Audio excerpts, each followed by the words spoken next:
So, welcome to the Červenă Barva Press reading series, and I'm really excited to have Holly and Cindy read tonight. Before I introduce them, I would like to share some events coming up with you. On June 21st at 7 p.m. on Zoom, Hussam Jaffe Balul will be launching his book, The Chronicler of Indifference, and published by Červenă Barva Press.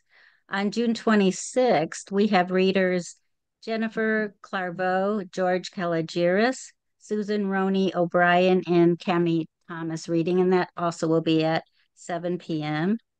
And then on June 30th, Gary Metris, who's here tonight, he will be launching his book, Marble Dust, and that's also published by Červenă Barva Press. So I hope that you will join us for these readings. And so let's get started. Our first reader is Holly Guran. George Kalogeris has noted of each poem in Holly's new book, Now, Before, and Ever, a time capsule of poignancy and visceral memory.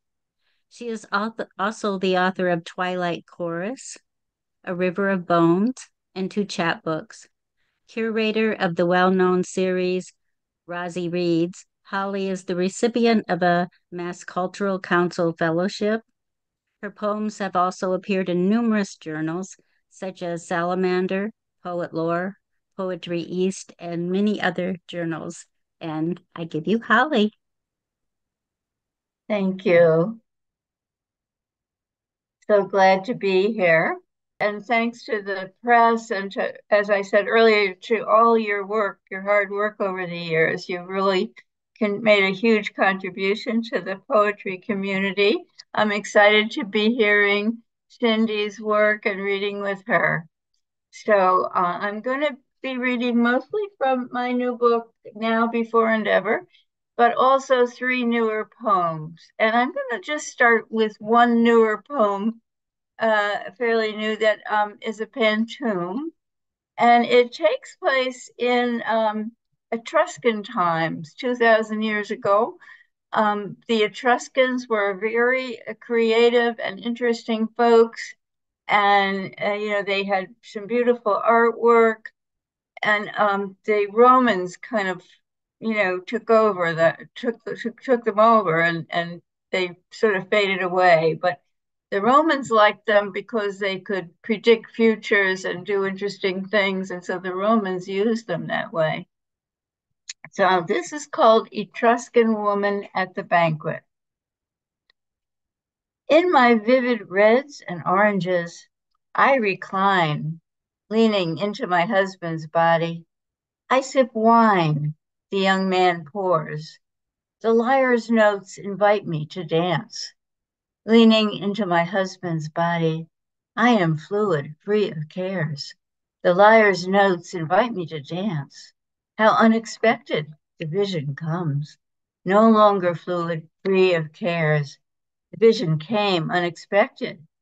A ship engulfed by enormous waves, shadows falling into the Tyrrhenian Sea. A ship engulfed by enormous waves. My hands rise, cover my eyes. Shadows fall into the Tyrrhenian Sea. Oh, dreaded prophecy, too soon. My hands rise, cover my eyes. Why will the gods steal my beloved? Oh, dreaded prophecy, too soon. He will enter the next life. Why do the gods steal my beloved? I am not ready for him to leave. He will enter the next life. When he goes, he'll wait in the tomb. I am not ready for him to leave. I want to share life here. When he goes, he'll wait for me there. In my vivid reds, oranges, I'll recline. Okay, so here we go into Now, Before, and Ever. And I'm going to start with a morning poem, Morning Ode to Compost. Coffee seizes me by the collar, lifts me to morning. Praise the aroma, praise the awake. One ear up, the dog waits to be fed. Praise her for staying seated alert. before I place the bowl down. Empty the filter, toss the black grounds. They spickle the once white bucket. Praise the bucket for taking this in. Paper serviettes disintegrate in the moisture. They manage to keep food off my face, mostly off my dress. I praise them for neatness. Brown skins from bananas soften. Praise them for their sweetness that was, and the potassium I needed. Clementine peels add a pleasing orange. Praise them for keeping me in vitamin C all through the cold. Shells from pistachios pried open with fingernails, crunched in willing mouths. Praise them for taking time to break down. Alas, the preserved lemons had to land here, unconsumed once mold invaded their salty jar. Praise them for the tagine they flavored, which I meant to, but never made again. They console and will add to what nourishes our garden this spring. Okay. And going on here to another one, we have more than one insomnia poem, but I'll just read one tonight. And I think most poets have at least maybe a few of them. Dark edges, shards of light. Sweet elderberry liqueur warms as it travels down, softens insomnia's edge. Why do these cracks pry open the sealed disappointments? Where is a way to escape? The God I know declares herself in morning light. She sent two rabbits to chase each other across the yard. She sent robins, grackles, a yellow-throated vireo to splash in the bath. Remembering them almost reassures, but in the dark outside, a bevy of weeds multiplies, getting drier. When day arrives, I'll exhaust myself trying to remove them. Soon wind will scatter their million seeds into a diaphanous film of pollen, which leads into the next poem called Weeds. I am out in the crabgrass. Its green shoots spread, thin fingers going to seed. I think of cow dung, making a meadow. Everyone says, just mow it, it's green. I have the neurotic urge to dig out each stubborn plant to rid the world of evil. Why don't we say neurotic anymore? Now it's disturbed or damaged. We have issues. Why do I salivate when I get the weeder in and feel it pulling down to the roots so I can triumphantly raise the whole damn plant and toss it into the barrel? I don't watch the news when I'm having my wine, which dulls the arthritis while I chop for dinner and overhear what sounds neurotic. Imagine a panorama of disturbed actors pontificating from a from a damaged stage, or the day's issues reaching the shore carrying in acres of ocean trash. Mostly, I worry about the bees, and I do worry about them. We try to have things in the yard that will be good for them, and they seem to really like the clover that's growing out there very much. They're very fond of the clover, so that's a good thing. And the bumblebees like some of the things growing out there too. Okay, today I said to Gloria earlier, I think I'm going to read some dark poems because we had this thunderstorm. So here we go. Outside the Hawk. And also there's a little theme in some of my poetry related to mental illness. And somehow these kind of have a little to do with that. Outside the Hawk.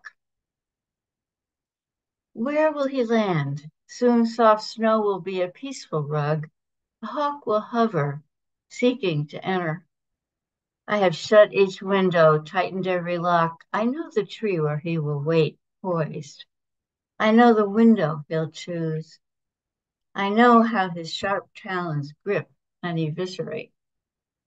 The neighborhood is darker than last week. Ice daggers hang ready to plummet from edges of roofs. The hawk is somewhere or nowhere. I step outside, then in. I wait.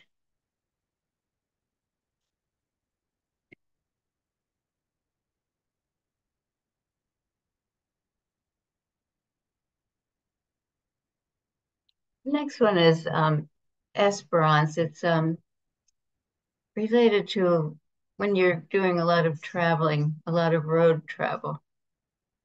Esperance. The hills fold, a gray wind descends. The road continues, hypnotic snake we have to follow. Our bones ache, our eyes grow weary. Small towns offer a respite. Casanova, Skinny Atlas, Esperance. Their lakes paddle in the breeze. They adopt us briefly. Reflected in shop windows, we appear aging companions taking a stroll. Our fantasy to belong here, near the brick storefronts that bear old family names, not asking how long before this town shrinks to a numbing blandness. The highway's white line beckons, a horizon hidden in the future, in the next town, and the one after that. Those are actual town names in New York State or in the Finger Lakes region. Next poem is based on a song that was very popular in the very early 70s, American Pie. You might remember it. Bye Bye American Pie. Oh, I see a lot of a lot of Please. recognition. Good. American Pie. Bye bye. The plane crashed 13 years past. Buddy Holly on his way to Fargo to do his wash, which somehow he couldn't do in Clear Lake, Iowa. The day the music died. Other griefs enter, bow slightly, never really leave. The 60s hope falling in the plain of young musicians. This will be the day that I die. Planes of U.S. soldiers, the Vietnamese never found. The good old boys drafted and gone. That same year, back from Rome, not quite believing what I'd lost. A husband, an extended family, two cultures I'd stolen. The cascading tapestry of Rome's lush history gilded on the present. Ukrainian life shared by his family who fled in World War II. Buddy's widow, his high school sweetheart. She's Jackie Kennedy. She's me. She's lots of us. The day the music died. You know, a lot of the Vietnamese folks that died there, we tried to bring home the Americans that we could, but they were really lost. And I think that was a terrible tragedy for them too. It was tragic for everybody, but they were not, many of them were never found. Going on. Another darker poem. And then we will get to some a little lighter, I promise. Um, this one is called Broken Lines. Okay, it's based on a conversation I had with a neighbor named Laura, so I dedicated the poem to her. And it's kind of broken up, and we were both talking, and this has to do with the mental illness I mentioned earlier. He's having a hard time, my neighbor says. My brother. Her eyes widen and stare where density swallows light. Her voice sounds like a week falling apart. Yes, familiar. He has hard times too, my son. How a word, a phrase can ignite. She and I both walk on cups, feel porcelain shatter and cut. We retrace, look for pattern. What did I say? Was there a better way? Yes, dynamite will explode, joined to a smoldering wire. She says, he stopped his meds. I say, he won't get help. It's always the other. She misses her brother. I miss my son. She says he'd never done anything like this.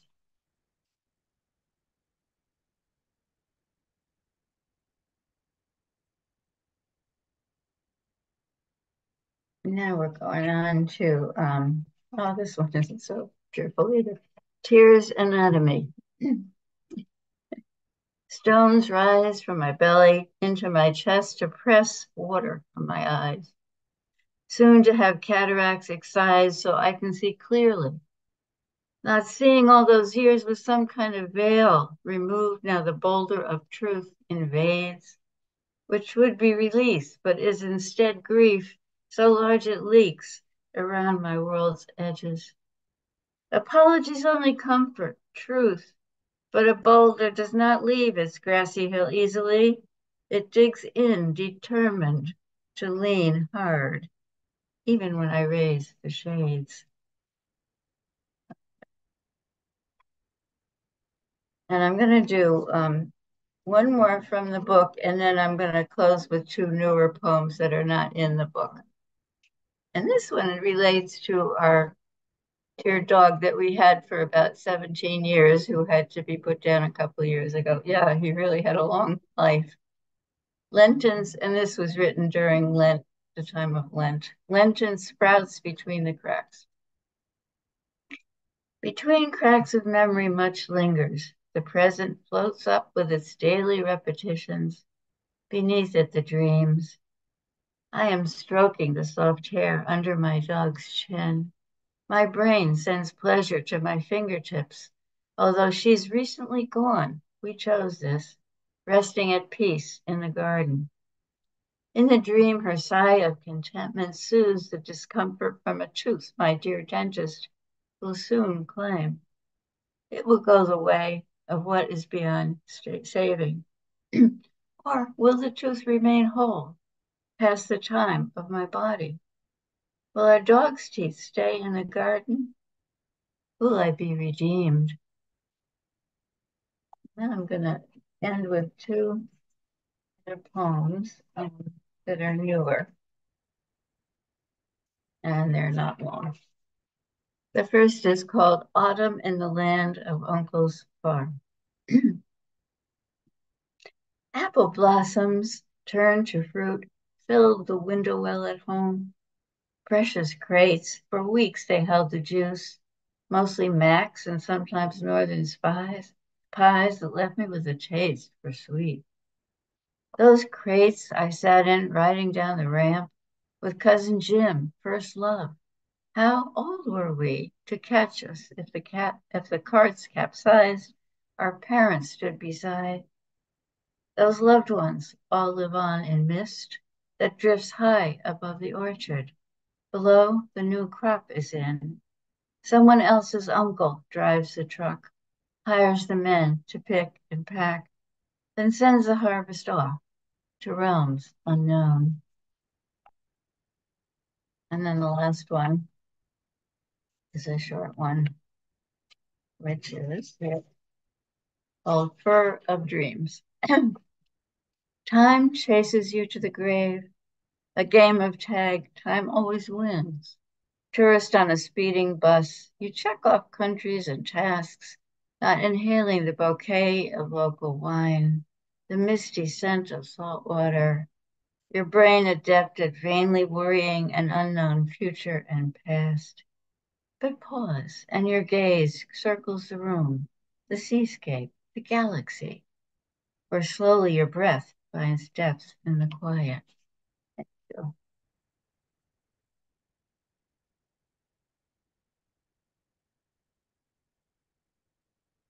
thank you. Thank you, Holly. That was wonderful. It's so good to hear your poem. Yeah. And our next reader is Cindy Hochman. She's the founder of 100 Proof Copy Editing Services and the editor-in-chief of First Literary Review East. Her poem Inner Life with Sabotage was nominated for a Pushcart Prize and featured on the Best American Poetry blog. Her most recent chapbook is Telling You Everything by Unleash Press. Cindy resides in Sheepshead Bay, Brooklyn, where she writes, edits, meditates, learns Tai Chi, and studies the Russian language, and agonizes over politics. And I give you Cindy. Thanks, Gloria. Um, I'm very honored to read for Červenă Barva Press, even though I can never pronounce it. The last time I read for Gloria was actually, I believe, in person in Somerville in 2014. I went back to my emails. It was 2014 in the Armory with those wonderful books all around. And you're always a gracious host. And I thank everyone for coming out to Brooklyn tonight. And it was a pleasure hearing Holly. I wasn't familiar with her work. Wonderful. And I'm going to be reading mostly from my new chapbook. It's not that new anymore. It was published in 2022. It's called Telling You Everything, Unleash Press. And I'm going to start with the very first poem in the book because it's the title poem and because it's only 5 lines. So if you have a short attention span like I do, this is the poem for you. It's called Telling You Everything. And it starts off with an epigraph by the great Charles Simic, who said, "Be brief and tell us everything. I am all moan and bone and dangling participles. I am all pipes and drums, but no voice box. My body is hamstrung and jagged. I am a bellyful of barren. These days, I have become nothing but chocolate bars and razor blades." Believe it or not, I wrote that before the pandemic. So I know it sounds like a pandemic poem. And I'm gonna read the longer version of my life. It has a very narcissistic title. It's called Self-Referential. And it's a prose poem. It was actually originally written in couplets, but because Jen Knox, the publisher, couldn't get the couplets on the page, on the small page, she did it in prose, and it works that way, I think. Self-referential. I was born on a wild and whipping Wednesday in the wake of ambivalent winds. I was born listening to the sweet suckling of lambs. I was born with a call and a calling. Small as an atom, beating against hard glass. I was born with a shrunken head and a load of lovely fears under Virgo and Sapphire in the maternity of modernity.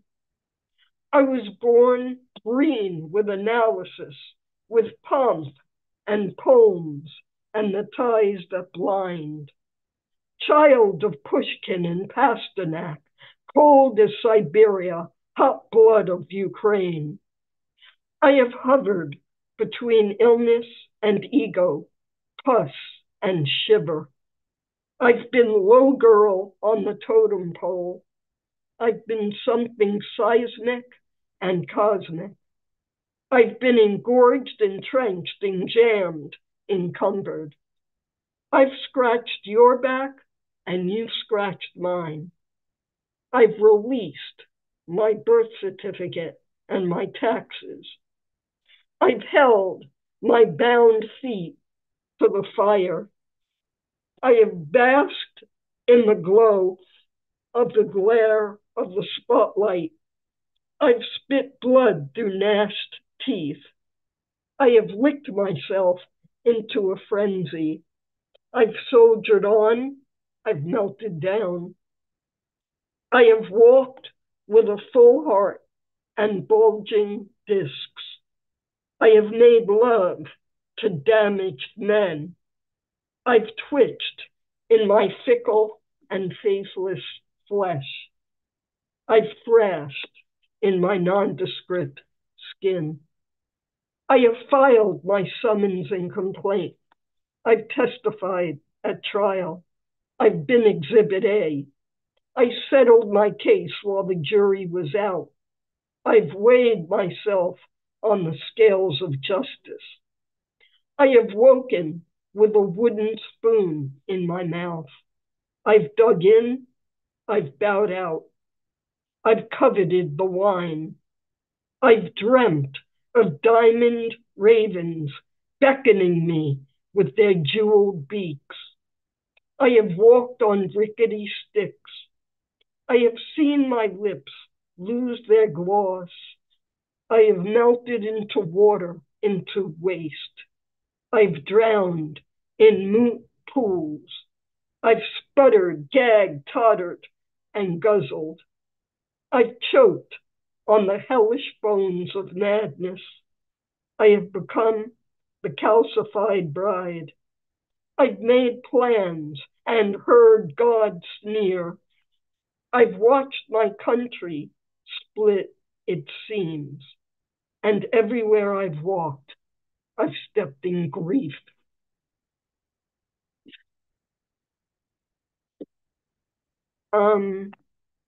This next poem is a list poem, and it has anaphora in it, which starts off with, the same words. It's called Secret. If you tell me your secret, I will keep it under my derby hat. I will keep it under my green beret. I will tuck it under my satin pillow. I will dissolve it under my hungry tongue. I will mix it with my errant blood. I will shoot it into my impatient veins. I will shoot it up to bloody Mars. I will comb it through my golden hair. I will shove it under my bitten nails. I will place it inside Pandora's box. I will stuff it into my Burberry boots. I will pour it into my vodka flask.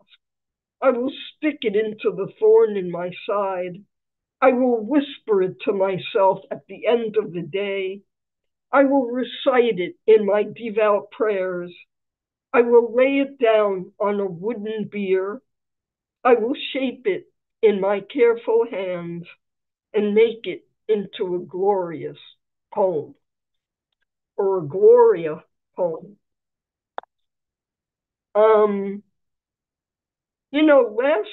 Usually on Friday nights, I live stream temple services. I'm pretty devout when it comes to going to temple on Shabbos. And last week I didn't go because my friend Catherine Arrow was reading, and I decided to go to the reading. And my computer crashed and hasn't been the same since. So I'm figuring that because I'm missing temple again tonight for my own reading, plagues are going to happen and frogs are going to fall from the sky. But I'm taking my chance. It's going to rain out there, but I'm taking my chances. You'll also notice that, today is Flag Day, and you'll notice that I am wearing a flag shirt. And about a half hour before the reading, Samuel Alito called me and said, "Why don't you wear it upside down?" He thought that was a good idea, and as you can see, I didn't go with his judgment. And I'm not feeling particularly patriotic, as this next poem will attest. It's called The World is a Hot And. It's also a prose poem. I do a lot of prose poems. The world is a hot and sloppy place, a stew pot of muck and millstone. The weather betrays us as the sooty flue of government blows useless smoke into our faces. We are a nation of scoundrels and sock puppets. In backyards across America, mangy dogs bury the stars and stripes, remnants of red, white, and blue under partisan gravestones. But here on the beach, we sharpen our shovels and continue digging to China. And that's my only political statement for tonight. Along with Flag Day, of course, Sunday is Father's Day. I lost my father when I was 19 years old, and I'd like to read two poems in his memory. I don't read them often. The first one was actually published by someone Gloria knows very well, V. Seslin, from Muddy River Poetry Review, and it appeared there. It's called My Father in a Nutshell. My father loved wheat tea, burnt toast, strawberries and cream, cherry tomatoes, delivering his eloquent closing arguments to the jury, tanning his face on the corner, and justice. He was an attorney, obviously, I think you could get that from the poem. I also wrote a poem called Epitaph. I wrote this when I was in my 20s, and there was one line in there that I had to change because people misconstrued it. So I'll read the newer version. Epitaph. You created me. You swaddled me in solitude, gave me your aquiline nose, a caravan of fears, and a bandage round my stained-glassed heart. You were my jack-in-the-box joker, my midnight minstrel maestro. But then you died on a crucifix of question marks. People also thought it was interesting that I used the word crucifix, being Jewish. I don't know how that got into my poem, but it seemed to fit. And I will tell you the line, where I say you were my jack-in-the-box joker, what I had after that was my midnight organ grinder. And I meant it in, like the organ grinder with the monkey on the shoulder playing songs. And somehow people interpreted organ grinder in a sexual way, and it bothered me. So I changed the line. What should I read next? Well, I think I'll lighten up the mood a little. I think most of you who know me know that I am a copy editor by trade. And I'm also a big fan of Ogden Nash and his short poems, his short, funny poems. And I wrote one that was really pretty silly, but it actually won $100 in George Wallace's humor contest. The first time I ever made money from a poem. And it's called Diary of a Mad Proofreader. And I decided to use a little quote as an epigraph that was attributed to Oscar Wilde. He said, I spent all morning taking out a comma and the whole afternoon putting it back in. And that's kind of what I do for a living. And here goes the poem. Misplaced punctuation, what havoc it can cause. I misplaced a few periods last year. The result was menopause. And although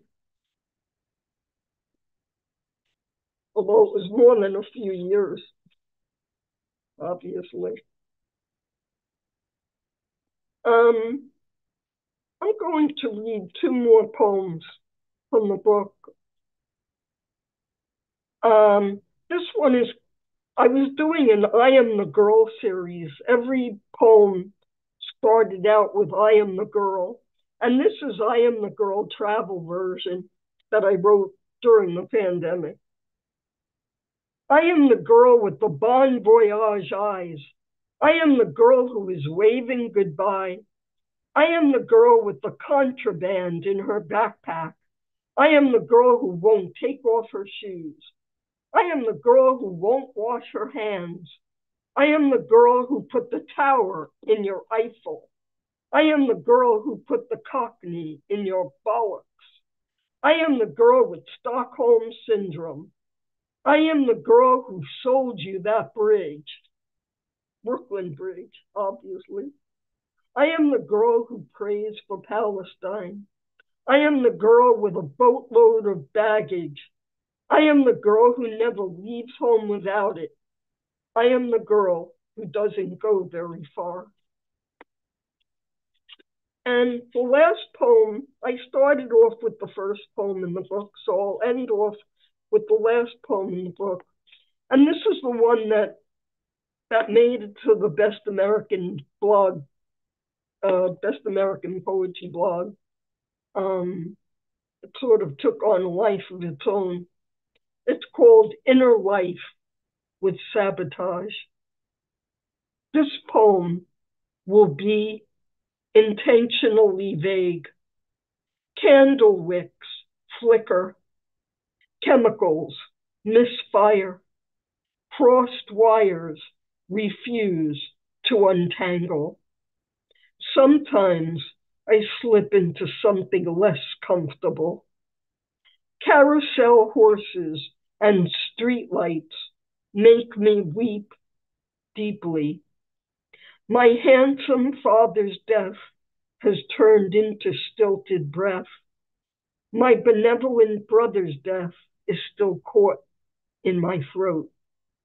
Everyone gives me flowers to fill the fissure between limbs and loss, and I bury them under layers of what? Nothing but my own undoing. A startled and startling voice tells me to go even deeper than this. Onyx and obsidian wrestle it out with a chest full of white diamonds. Frankly, my dear, I've had enough of dancing through the murk with my not so better angels. Excuse me while I remove this battering ram from my solar plexus. Let me open my palms to the hazy sunshine. I promise I will stop shaking soon. Thank you. Thank you so much, Cindy. That was wonderful.